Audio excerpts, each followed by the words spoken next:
Praise the lord. Good morning. ప్రభువైన యేసుక్రీస్తు శుభనామంలో మీ అందరికీ వందనములు. చిన్న ప్రార్థనతో ఈరోజు దేవుని వాగ్దానాన్ని స్వతంత్రించుకుందామా? మమ్మల్ని ఎంతో మిక్కిలిగా ప్రేమించినటువంటి మా ప్రియ పరలోకమందున్న తండ్రి, నీ ఘనమైన శ్రేష్టమైన నామాన్ని బట్టి మీకు వందనాలు ప్రభువా. ఈ ఉదయకాల సమయంలో తండ్రి మా అందరితో మాట్లాడండి, మమ్మల్ని దర్శించండి, మమ్మల్ని బలపరచండి. నీ చిత్తం మా జీవితంలో జరుగుటకు కృపనివ్వమని యేసు నామములో ప్రార్థిస్తున్నాము తండ్రి. ఆమేన్. ఈరోజు దేవుని వాగ్దానము యోహాను సువార్త 14వ అధ్యాయం 1వ వచనం. మీ హృదయములను కలవరపడనీయకుడి. John chapter 14 verse 1. Let not your heart be troubled. దేవుడిచ్చినటువంటి అద్భుతమైన వాగ్దానము మనందరి జీవితంలో నెరవేర్చబడునుగాక. ఆమేన్. ఈ ఉదయకాల సమయంలోనండి ఎంతమంది హృదయాల్లో కలవరం ఉందండి. మరి కొత్త సంవత్సరం వచ్చినా పాత జీవితం మాత్రం పోలేదన్నట్లుగా, కొత్త సంవత్సరం వచ్చిన పాత పరిస్థితులు మా జీవితంలో మారలేదు అని చెప్పేసి హృదయం అంతా కలవరముతో నెమ్మది లేనటువంటి స్థితిలో ఈ మాటలు వింటున్నట్లయితే దేవాది దేవుడు మీతోనే ఈరోజు మాట్లాడుతున్నాడండి.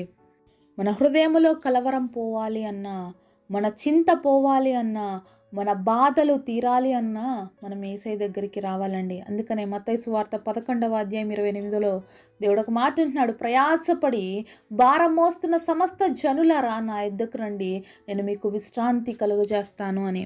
ఎన్ని రోజులు మన భారం మనమే మోస్తామండి.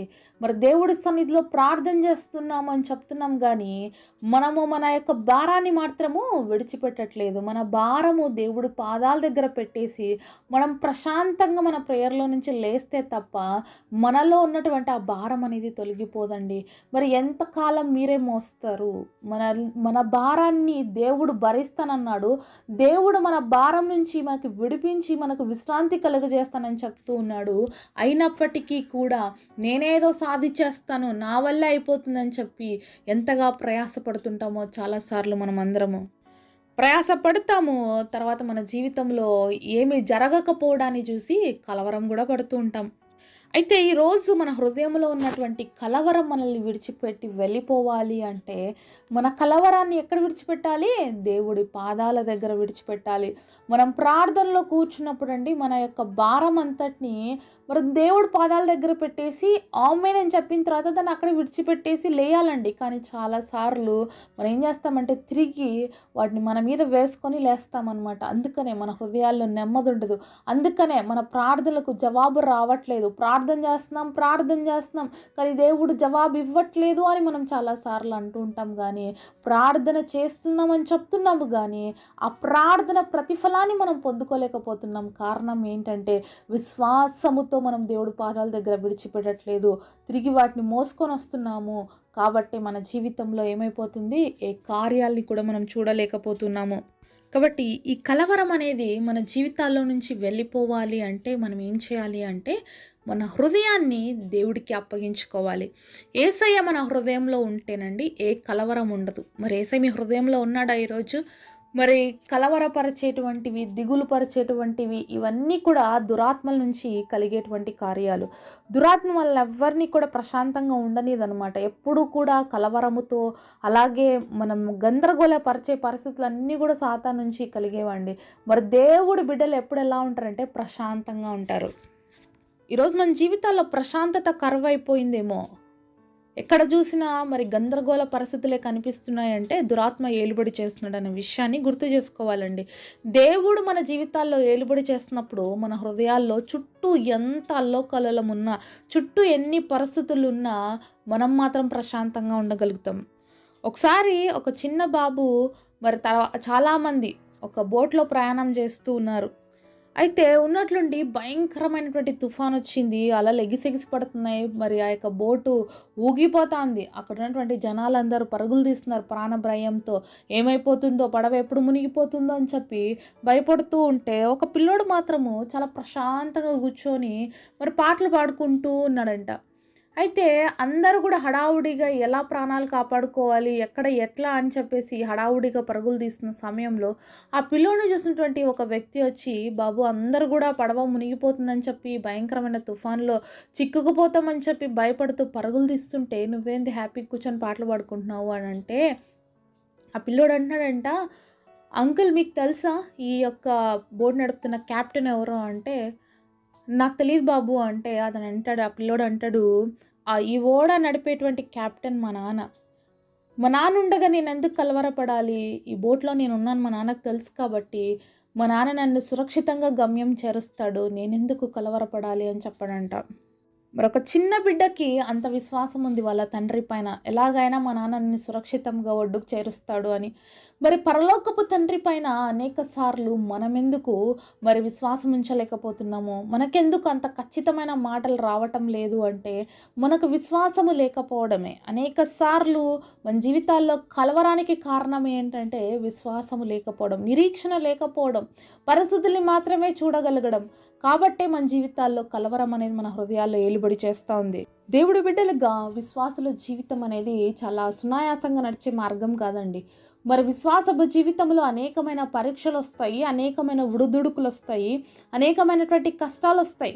దేవుడు నమ్ముకున్నంత మాత్రాన ప్రశాంతంగా అంటే ఏ కష్టాలు లేకోకుండా, ఏ ఇబ్బందులు లేకుండా ఉంటామని ఎక్కడ కూడా దేవుడు వాక్యం చెప్పలేదండి. నేను లోకమును జయించున్నాను కాబట్టి మీరు కూడా లోకాన్ని జయించండి అన్నాడు. ఎందుకు తెలుసా? మీకు లోకంలో శ్రమలు కలుగుతాయి, లోకంలో మీకు ఇబ్బందులు వస్తాయి. మరి నేను వాటన్నిటిని జయించాను, మీరు కూడా జయించండి అని యేసుప్రభు చెప్పాడు.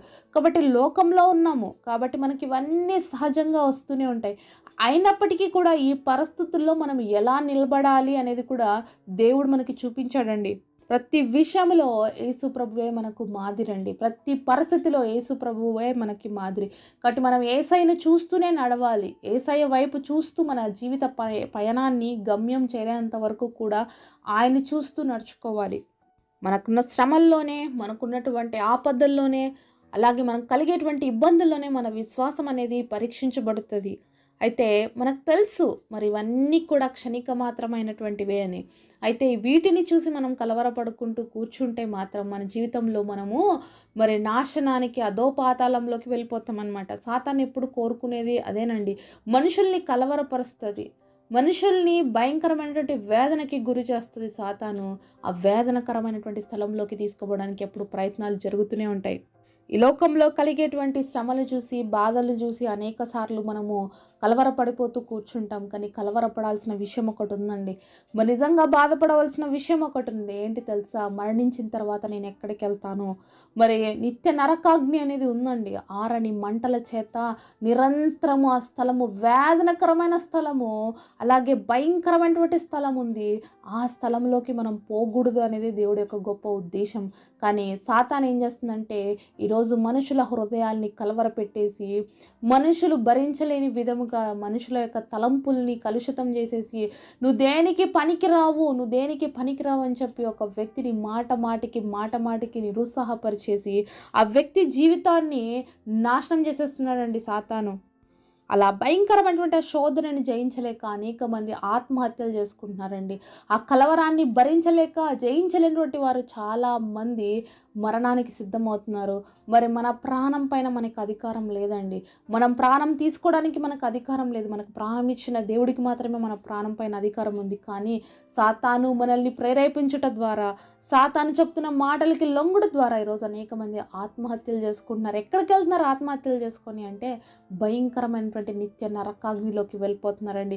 కాబట్టి దయచేసి ఈరోజు నీ జీవితంలో ఏ పరిస్థితులు అయితే నేను కలవరపరిచి ఇబ్బంది పరుస్తున్నాయో, నువ్వు ఆ పరిస్థితులను చూసి భయపడొద్దు. ఆ పరిస్థితులన్నింటిలో నుంచి నిన్ను విడిపించడానికి శక్తివంతుడైనటువంటి యేసయ్య దగ్గరికి రా.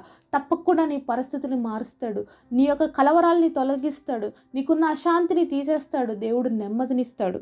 ఎందుకంటే ఆయన మన సృష్టికర్త. కాబట్టి మన సృష్టికర్త చేతిలో పడటమే మనకి ఆశీర్వాదం అండి. ఇప్పుడు ఒక కార్ రిపేర్కి వచ్చిందనుకో, ఎవరైతే ఆ కార్ని మ్యానుఫ్యాక్చర్ చేశారో ఆ కంపెనీ వాళ్ళ దగ్గర తీసుకువెళ్తే వాళ్ళు దాంట్లో ఉన్నటువంటి ఫాల్ట్స్ని కరెక్ట్గా రెక్టిఫై చేసి దానికి కరెక్ట్గా మరి రిపేర్ చేసి మనకి ఇస్తారండి. అలా కాకుండా మనము మరి బైక్ రిపేర్ చేసే వాళ్ళ దగ్గర తీసుకోగలుగుతామా? లేదు కదా. కాబట్టి ఈరోజు చాలాసార్లు మన జీవితాన్ని రాంగ్ గైడెన్స్లోకి సాతాను తీసుకుపోతుంది. దేవుడి దగ్గరికి రాకుండా సాతాను దగ్గరికి వెళ్ళిపోతున్నారండి. కాబట్టి జరగవలసినటువంటి ప్రమాదాలన్నీ కూడా మానవుని జీవితంలో జరిగిపోతున్నాయి. మానవుని జీవితము అంతం చేసుకునేటువంటి పరిస్థితిలోకి వెళ్ళిపోతున్నారు. ఒకటెప్పుడు గుర్తుపెట్టుకోవాలండి, మన దేవుడు క్షమించలేనటువంటి పాపం అంటూ ఏది లేదు. నువ్వు ఎంత పాపివైనా దేవుడు క్షమిస్తాడు. కాబట్టి పాప జీవితాన్ని విడిచిపెట్టడానికి నీకు దేవుడు శక్తి కూడా ఇస్తాడు. అయితే నీ జీవితాన్ని నువ్వు అంతమొందించుకోకుండా యేసయ్య దగ్గరికి రా. నువ్వు ఏ పరిస్థితిలో ఉన్నా సరే ఆ పరిస్థితిలోనే రా దేవుడి దగ్గరికి. నీ జీవితాన్ని మారుస్తాడు, నీ హృదయంలో ఉన్న కలవరాన్ని తొలగిస్తాడు, నీకు నెమ్మదినిస్తాడు, జయ జీవితాన్ని ఇస్తాడు. తద్వారా నువ్వు ప్రశాంతంగా మరి దేవుని యొక్క ఆనందంలో నిరంతరం వర్ధిల్లేటువంటి కృపను కూడా దేవుడు నీకు ఇస్తాడు. ఈరోజు నువ్వు ఏ కలవరంలో ఉన్నావో, ఏ పరిస్థితిని బట్టి, ఏ సమస్యలు చూసి నువ్వు కలవరపడిపోతూ చింతిస్తూ కూర్చున్నావో, నువ్వు లేచిరా దేవుడి సన్నిధిలోకి. తప్పకుండా నీ జీవితంలో జయ జీవితాన్ని చూస్తావు. అట్టి కృప దేవుడు మనకు దయచేయను గాక. పరిశుద్ధుడైన తండ్రి, ఈరోజు మీరు మాకు ఇచ్చిన వాగ్దానం ఎంతో గొప్పది తండ్రి. ఎవరి హృదయాల్లో ఏ కలవరం ఉందో తండ్రి తొలగించి సంపూర్ణంగా మా అందరి జీవితాలు నీకు అప్పగించుకుంటున్నాం అయ్యా. మా హృదయాల్లో నీ నెమ్మది, నీ శాంతి, నీ సమాధానాలు నింపి అభిషేకించమని యేసు నామములో ప్రార్థిస్తున్నాము తండ్రి. ఆమేన్.